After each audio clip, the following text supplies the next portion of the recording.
So hey guys, welcome back to my channel. I am Rajni Vrist, second year MBBS student at Samara State Medical University Russia.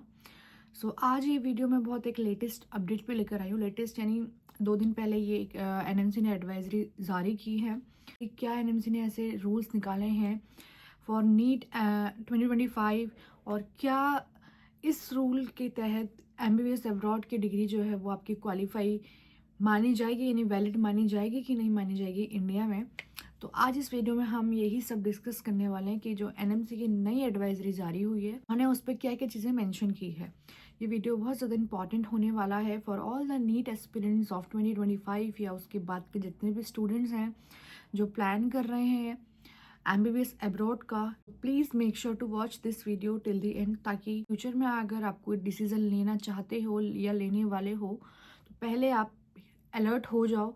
किन चीज़ों से alert होना है वो मैं आपको आगे वीडियो में बताऊंगी. So let's start the video. तो दोस्तों जैसे कि आपको भी पता है इस बार जो नीट 2024 हुआ था उसमें अप्रॉक्स 25 लाख स्टूडेंट्स अपीयर किए गए थे यानी 25 लाख स्टूडेंट ने एग्ज़ाम दिया था नीट का. बट ऑब्वियस सी बात है इतने सारे बच्चों को सीट नहीं मिल पाई थी. तो इस वजह से जो है कि MBBS अब्रॉड का जो रेशियो है ना वो काफ़ी ज़्यादा बढ़ने लगा. तो भाई जब सिलेक्शन हो नहीं पाता फिर और कोई हमारे पास ऑप्शन होता नहीं है एक्सेप्ट MBBS अब्रॉड. तो MBBS अब्रॉड आते हैं विदाउट एनी इन्फॉर्मेशन. यार होता है हमारे साथ जिस चीज़ के बारे में हमने कभी सोचा ना हमें कभी सुना और अचानक से अगर आपको डिसीज़न लेते हो अब्रॉड जाने का तो आपके लिए भी ये डिफ़िकल्ट होता है कि चूज़ करना कि कौन सी यूनिवर्सिटी आपके लिए अच्छी रहेगी. मैं पहले भी वीडियोस में बोलती आई हूँ कि ऐसी यूनिवर्सिटी चूज़ करो जो एनएमसी की सारी गाइडलाइंस को फॉलो करती है ताकि आपको आगे कोई दिक्कत ना आए. इस टाइम अभी मार्केट में ये चल रहा है कि जो फेक एजेंट्स हैं कंसल्टेंट हैं स्टूडेंट को बेवकूफ़ बना रहे हैं. MBBS अब्रॉड के नाम पे उनसे पैसा लिया जाता है. एडमिशन ऐसे कॉलेज में करा दिया जाता है जहाँ एनएमसी का कोई गाइडलाइन है नहीं, कोई फॉलो करता नहीं. और ऊपर से 6 साल बाद जब आप इंडिया जाओगे तो आपकी डिग्री वैलिड भी नहीं मानी जाएगी यानी आप एलिजिबल ही नहीं हो नेक्स्ट एग्ज़ाम में बैठने के लिए. तो हमेशा से मैं ये बोलती आई हूँ तो ऐसी यूनिवर्सिटी चूज़ कीजिए जो एनएमसी की सारी गाइडलाइंस को फॉलो करती है. जो यूनिवर्सिटी आप चूज़ करने जा रहे हैं उसकी आपको प्रायर इन्फॉर्मेशन होनी चाहिए या जो स्टूडेंट उस यूनिवर्सिटी में पढ़ रहे हैं उनसे आप कैसे कैसे करके कांटेक्ट कीजिए. या मेरे से अगर आपको कोई हेल्प चाहिए या आप कंफ्यूज हैं कि कौन सी यूनिवर्सिटी आपको सेलेक्ट करनी चाहिए for 2025 you can contact me on my WhatsApp number on my Instagram. मैं आपकी पूरी की पूरी हेल्प करूँगी. उस यूनिवर्सिटी का पूरा आपको डाटा कलेक्ट करके दूँगी और जितना इन्फॉर्मेशन मेरे पास होगा मैं एकदम जो रियलिटी है कॉलेज की वो मैं आपके साथ शेयर करूँ. जो स्टूडेंट चाहते हैं 2025 में एडमिशन लेना या कंफ्यूज हैं या किसी को डाउट है रिगार्डिंग कोई यूनिवर्सिटी की दीदी ये यूनिवर्सिटी है एनएमसी की गाइडलाइंस को फॉलो करती है कि नहीं करती है या अगर आपको लग रहा है कि आपका जो कंसल्टेंट है वो आपको झूठ बोल रहा है डाउट कीजिए. ऑब्वियसली डाउट करना चाहिए. आपको आपके कंसल्टेंट पे 100% विश्वास नहीं करना चाहिए.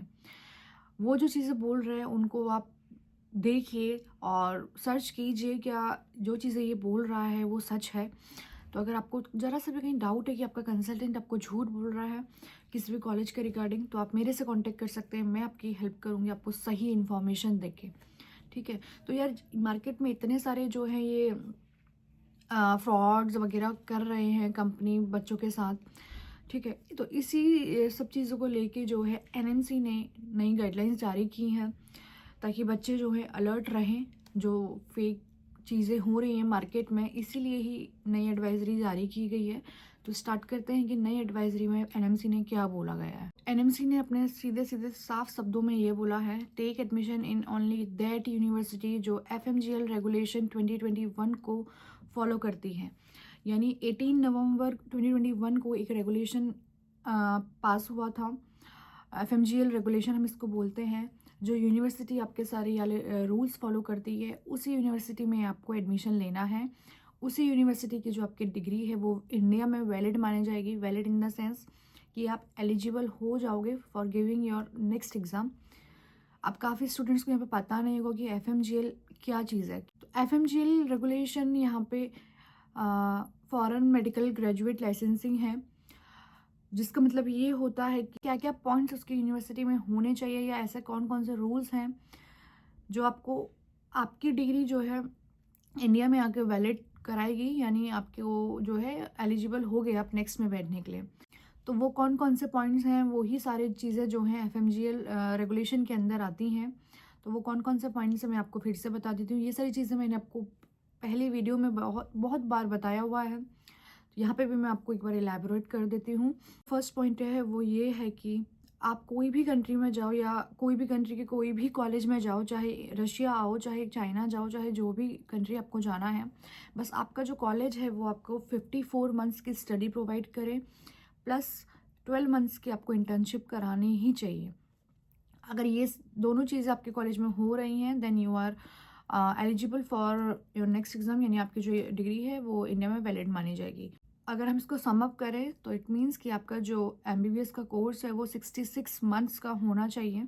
सेकंड पॉइंट एफएमजीएल रेगुलेशन के अंदर ये आता है कि आप जिस भी यूनिवर्सिटी में जा रहे हैं, चाहे जैसे मैं अभी रशिया में हूँ, यहाँ पे रशियन लैंग्वेज यूज़ होती है, यानी यहाँ की जो लोकल लैंग्वेज है वो इंग्लिश नहीं है बट रशियन है। रसिया में बहुत सारी यूनिवर्सिटी ऐसी हैं जो इंग्लिश में पढ़ाती है बच्चों को। जैसे मैं अपनी यूनिवर्सिटी का बताऊं तो हमारा टीचिंग मेथड पूरा इंग्लिश में है। तो एफएमजीएल रेगुलेशन के अंदर भी यही एक पॉइंट है, सेकंड पॉइंट, कि आप जिस भी यूनिवर्सिटी में जा रहे हैं, आपकी जो यूनिवर्सिटी है वो आपको इंग्लिश में पढ़ाई कराए, यानी आपकी जो पूरा 6 साल की पढ़ाई है वो पूरा इंग्लिश में हो। यहाँ पे एक ऐसी यूनिवर्सिटीज़ भी आती हैं जो बाइलिंगुअल होती हैं, यानी 2 साल तक वो आपको इंग्लिश में पढ़ाएगी, देन आपको रशियन में पढ़ाएगी। तो ये भी नहीं होना चाहिए। आपकी जो यूनिवर्सिटी आपको 6 साल तक पूरा इंग्लिश में पढ़ाए, आपके एग्ज़ाम्स आपको इंग्लिश में कंडक्ट कराए। तो एफएमजीएल रेगुलेशन का थर्ड पॉइंट ये कहता है कि आप ऐसी यूनिवर्सिटी सेलेक्ट कीजिए जहाँ पे इंडियन सिलेबस, यानी जो इतने सब्जेक्ट इंडिया में एज ए एमबीबीएस स्टूडेंट को पढ़ाए जाते हैं वही सारे सब्जेक्ट्स आपको उस यूनिवर्सिटी में, फॉरेन यूनिवर्सिटी में पढ़ाए जाएँ। लाइक आपके जो मेन सब्जेक्ट हैं एनएट, बायोकेमिस्ट्री, फिजियोलॉजी एंड एक्सेट्रा, तो वही सारे सब्जेक्ट्स आपको उस फॉरेन यूनिवर्सिटी में पढ़ाए जाए। सो फोर्थ पॉइंट है एफएमजीएल रेगुलेशन का कि जिस कंट्री से आप एमबीबीएस कर रहे हैं उस कंट्री का रजिस्ट्रेशन आपके पास होना चाहिए। लाइक मैं अभी रशिया में पढ़ रही हूँ, तो 6 साल बाद मुझे यहाँ से, मतलब मेरे कोर्स के बाद मुझे एक एग्ज़ाम देना होगा। उस एग्ज़ाम से मेरे को यहाँ का रजिस्ट्रेशन मिलेगा। तो एनएमसी यही कहती है कि एटलीस्ट जिस कंट्री से आप एमबीबीएस कर रहे हैं उस कंट्री का लाइसेंस, यानी उस कंट्री का रजिस्ट्रेशन आपके पास होना चाहिए, यानी आप पहले उस कंट्री के पीपल को ट्रीट करें, then only you are eligible to treat people in India. Next point FMGL regulation का ये है कि अगर ये सारे पॉइंट्स मिल रहे हैं तो आप उस यूनिवर्सिटी जा सकते हैं बेझिझक, ठीक है। फिर जो नेक्स्ट पॉइंट ये बोलता है कि ये सारे रूल्स को कंप्लीट करने के बाद आपने एडमिशन लिया, 6 साल का पढ़ाई किया, रजिस्ट्रेशन लिया, उसके बाद आपको इंडिया आना है। इंडिया में आपको आपका नेक्स्ट एग्ज़ाम देना है। नेक्स्ट वन देने के बाद ही जो है आपको इंटर्नशिप अलाउ होगी, और नेक्स्ट एग्ज़ाम क्लियर करने के बाद ही आपकी जो है 1 साल की इंटर्नशिप आपको इंडिया में करनी होगी, तभी जो है आपको लाइसेंस मिलेगा। ही था एनएमसी का नया एडवाइजरी जो आया है 28 को, ठीक है। और एनएमसी ने इसमें साफ साफ बोला है, एनएमसी बार बार बच्चों को जो है अलर्ट कर रही है ये सारे फ्रॉड्स होने से, क्योंकि फ्रॉड्स का जो रेट है, रेशियो है, वो बहुत ज़्यादा बढ़ते जा रहा है मार्केट में। एजेंट्स अपना प्रॉफिट के लिए बच्चों के बस पैसा लूट रहे हैं, एमबीबीएस अब्रॉड के नाम पे बस उनके साथ फ्रॉड हो रहा है। बच्चों को ये तक नहीं पता इवन कि उनको कौन से कॉलेज जाना है, बस जो एजेंट ने उनको इन्फॉर्मेशन दी उसी बेसिस पे वो कॉलेज सेलेक्ट कर रहे हैं। तो प्लीज़ एनएमसी जब इतना अलर्ट है तो प्लीज़ ये आपकी रिस्पॉन्सिबिलिटी भी कि आप भी अलर्ट रहिए। और एनएमसी ने साफ साफ शब्दों में ये भी बोला है कि इतना अलर्ट करने के बाद भी अगर बच्चा एडमिशन ले रहा है किसी गलत यूनिवर्सिटी में, 6 साल बाद उसे पता लग रहा है कि उसकी जो यूनिवर्सिटी वो एनएमसी के गाइडलाइंस को फॉलो नहीं करती है और उसकी जो डिग्री है वो इंडिया में वैलिड नहीं होने वाली है, तो इसका रिस्पॉन्सिबल कोई नहीं, सिर्फ और सिर्फ वो स्टूडेंट होने वाला है।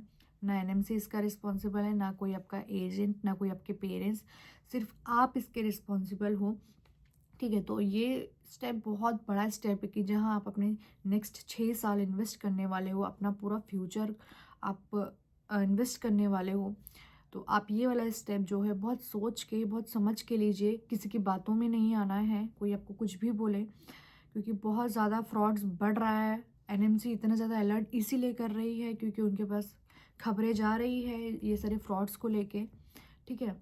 मैं एक बार और बोलना चाहूँगी दोस्तों, अगर आपको किसी भी कॉलेज को लेके कन्फ्यूज़न है, अगर आप 2025 में एडमिशन लेने की सोच रहे हो और अगर आपके पास एक प्रॉपर डाटा नहीं है कोई भी यूनिवर्सिटी का, तो आप मुझे कांटेक्ट कीजिए। मैं आपको सारा डाटा प्रोवाइड कराऊंगी जिस भी यूनिवर्सिटी में आप जाने का सोच रहे हैं। इस यूनिवर्सिटी के सारे ड्रॉबैक्स क्या हैं, उसका एडवांटेज क्या है, वो सारी चीज़ें मैं आपको शेयर करूँगी ऑनेस्टली। ठीक है, मैं यही बोलूँगी कि किसी भी ट्रैप में मत फंसना। ठीक है, बहुत सारे ट्रैप्स हैं अभी मार्केट में। सो दोस्तों, इतना ही काफ़ी है। जो समझने का होगा, जिसको समझना होगा, तो वो इतनी सी वीडियो से भी समझ जाएगा। सो दोस्तों, इस वीडियो को हम यहीं एंड करेंगे एंड आई होप कि ये वीडियो आपके लिए हेल्पफुल रहा होगा। एंड प्लीज़, अगर किसी ने अभी तक मुझे सब्सक्राइब नहीं किया है तो please do like, share and subscribe to my channel. आपको मेरे चैनल में बहुत सारी ऐसी यूज़फुल वीडियोस मिलेंगे। सो दोस्तों, bye bye, take care and जय हिंद।